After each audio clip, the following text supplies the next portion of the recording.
নামাজ পড়েন সালাতুত তাসবিহ। সালাতুত তাসবিহ 4 রাকাত নামাজ পড়েন।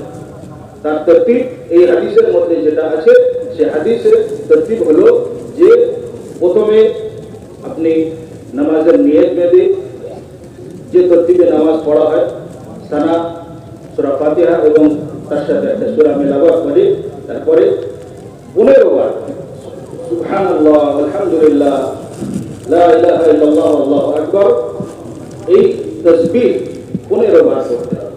আর 15 বার পড়ার পরে আপনি রুকুতে যাবেন। রুকুতে গিয়ে রুকুত তাসবিহ পড়ে আপনি ফের ওই তাসবিহকে সুবহানাল্লাহ আলহামদুলিল্লাহ লা ইলাহা ইল্লাল্লাহ আল্লাহু আকবার কে আপনি 10 বার পড়বেন। আপনি 10 বার পড়বেন। ফের রুকু থেকে উঠে আপনি ওই তাসবিহকে 10 মানে রুকুত যে দোয়া সেই দোয়া থেকে ফারিগ হয়ে আপনি ফের ওই তাসবিহকে সুবহানাল্লাহ আলহামদুলিল্লাহ লা ইলাহা ইল্লাল্লাহ আল্লাহু আকবার কে আপনি 10 বার পড়বেন। আর তারপরে ফের আপনি সিজদায় যাবেন। সিজদায় গিয়ে সিজদা তাসবিহ থেকে ফারিগ হয়ে ওই তাসবিহকে সুবহানাল্লাহ আলহামদুলিল্লাহ লা ইলাহা ইল্লাল্লাহ আল্লাহু আকবার কে 10 বার পড়বেন।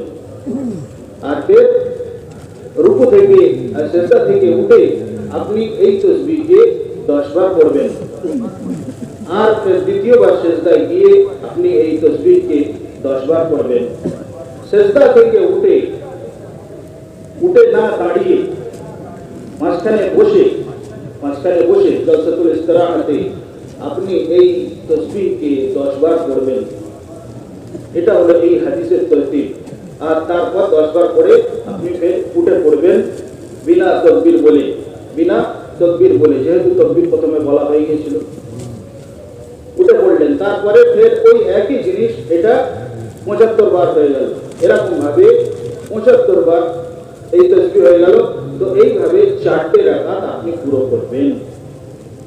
এইভাবে 4টি রাকাত আপনি পুরো করবেন। তো এই তরতিবের সাথে যদি কোনো মানুষ 4 রাকাত পুরো করে তাহলে তার কি কি গুনাহ মাফ হবে হাদিসের মধ্যে হুজুর পাক সাল্লাল্লাহু আলাইহি ওয়াসাল্লাম বলে দিয়েছেন। আচ্ছা, হুজুর পাক সাল্লাল্লাহু আলাইহি ওয়াসাল্লাম ওনার চাচাজানকে বললেন যে চাচাজান যদি হয় সম্ভব হয় তাহলে আপনি এটা প্রত্যেক দিন পড়েন। যদি সম্ভব হয় তো আপনি এটা প্রত্যেক দিন পড়েন। আর যদি আপনি প্রত্যেক দিন পড়া থেকে অপারগ হন তাহলে আপনি এটাকে প্রত্যেক জুমায় পড়েন। আর যদি এটাও যদি না হয়ে থাকে তাহলে আপনি কমসে কম মাসে